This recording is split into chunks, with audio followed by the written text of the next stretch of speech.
Kwa majina naitwa Michael Rasa, ni afisa mapato halmashauri ya mji wa Njombe.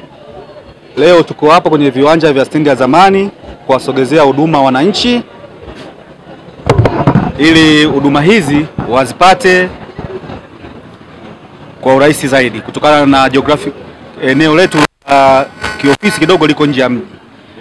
Sisi hapa huduma tunaotoa katika meza yetu ni huduma ya utoaji wa leseni za biashara aina zote, leseni aina zote za biashara ikiwemo na leseni za vilevi, lakini za vileo, lakini vile vile tupo hapa kwa ajili ya kutoa elimu ya namna ya ukataji wa leseni, na leseni hizi unazipata kwa njia kirahisi sana. Kwa hiyo tunawakaribisha wananchi wafike kwenye banda letu kwa ajili ya kupata leseni zao. Leseni unaipata ndani ya nusu saa baada ya kulipia malipo yako.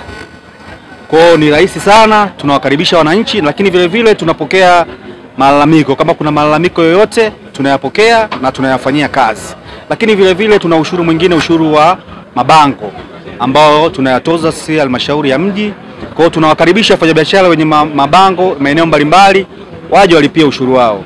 Tumewasogezea huduma kwa ajili yao, na huduma hii itakuwa ni endelevu, kwa maana ya kwamba tulisikiliza kero za wananchi kwamba tuwasogezee huduma na tumewasogezea huduma. Kwa hiyo ninawakaribisha sana waje kwenye banda letu. Nashukuru sana.